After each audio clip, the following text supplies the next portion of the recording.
Le soir de Noël, le 24 décembre, l'accès de la pièce centrale, et surtout du salon attenant, avait été strictement interdit depuis le matin aux enfants du conseiller de médecine Stalbaum. Fritz et Marie étaient recroquevillés l'un près de l'autre dans un coin de la pièce du fond. La nuit était tombée et ils commençaient à frissonner car, selon l'usage en ce jour-là, on n'avait pas apporté de lumière. Fritz, dans un chuchotement, révélait en grand mystère à sa jeune sœur, elle venait d'avoir 7 ans, qu'il avait entendu depuis l'aube, dans les pièces condamnées, des bruissements, des tintements, des coups sourds et légers, et qu'il venait de voir un petit homme noir longer furtivement le corridor avec une grande boîte sous le bras, mais que c'était sans aucun doute leur parrain Drosselmayer. Alors Marie, battant joyeusement de ses petites mains, s'écria « Oh, je voudrais tant savoir ce que notre parrain Drosselmayer a pu nous faire de beau. » Monsieur Drosselmayer, conseiller à la cour d'appel, était loin d'être un bel homme. Il était petit et chétif avec un visage ridé. Il portait sur l'œil droit un large bandeau noir et n'avait pas un seul cheveu, ce qui l'obligeait à mettre une belle perruque blanche, laquelle était en verre et fort habilement travaillée. Le parrain était d'ailleurs, lui aussi, fort habile, et il n'ignorait rien de l'art de l'horlogerie. Quand l'une des magnifiques pendules des Stalbaum tombait malade et ne voulait plus chanter, le parrain Drosselmayer venait à la maison, enlevait sa perruque de verre, retirait sa petite redingote jaune, nouait autour de sa taille un tablier bleu et fouillait dans la pendule avec des instruments pointus. La petite Marie souffrait à ce spectacle. Cependant, il ne causait aucun dommage à la pendule. Celle-ci, tout au contraire, reprenait vie et se mettait bientôt à ronronner, à battre, à chanter, et tous en éprouvaient beaucoup de joie. À chaque visite, il avait dans sa poche quelques surprises pour les enfants. Tantôt, c'était un petit bonhomme qui tournait les yeux et faisait des compliments, ce qui était bien drôle à voir. Tantôt, un petit oiseau qui sortait d'une boîte en sautillant, ou toute autre curiosité de ce genre.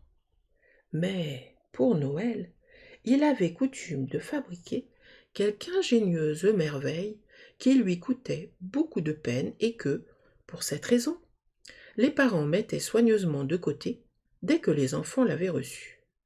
« Oh, je voudrais tant savoir ce que notre parrain Drosselmayer a pu nous faire de beau !»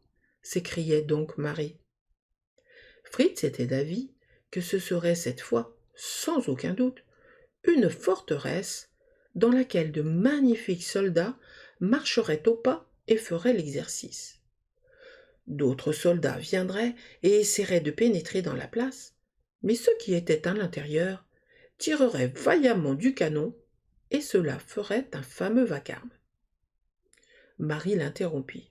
« Non, non, le parrain Drosselmayer m'a parlé d'un beau jardin avec un grand lac sur lequel glissent des cygnes magnifiques qui portent au cou des rubans dorés et chantent les mélodies les plus ravissantes.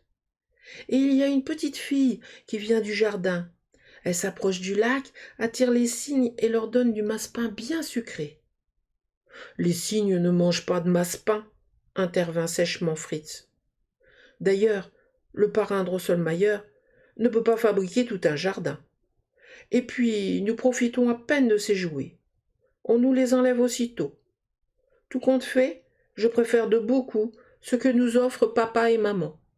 Au moins, nous pouvons le garder et en faire ce qui nous plaît. » Les enfants se mirent à faire toutes sortes de suppositions, essayant de deviner ce qu'on leur donnerait cette année-là. Marie trouvait que mademoiselle Trudchen, sa grande poupée, avait beaucoup changé. Elle était plus maladroite que jamais et tombait à tout propos sur le plancher, ce qui n'allait pas sans laisser de vilaines traces sur son visage.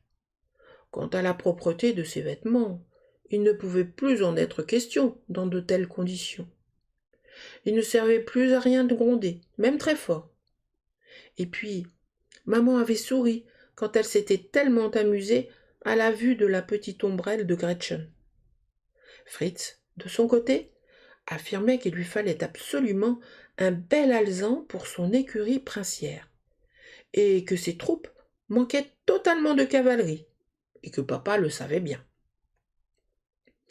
Ainsi les enfants n'ignoraient pas que leurs parents avaient acheté pour eux toutes sortes de beaux cadeaux, et qu'ils les installaient en ce moment dans le salon.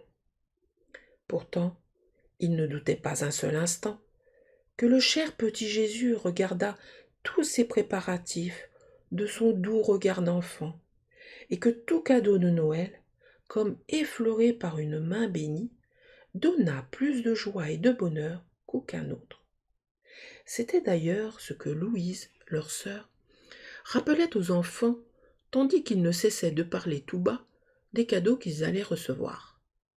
Elle ajoutait que c'était toujours le petit Jésus qui, par l'intermédiaire de leurs chers parents, offrait aux enfants ce qui pouvait leur faire le plus grand plaisir, et qu'il savait cela bien mieux que les enfants eux-mêmes, que ceux-ci ne devaient donc pas désirer recevoir ceci ou cela, mais attendre dans la paix de leur cœur ce qui leur était destiné.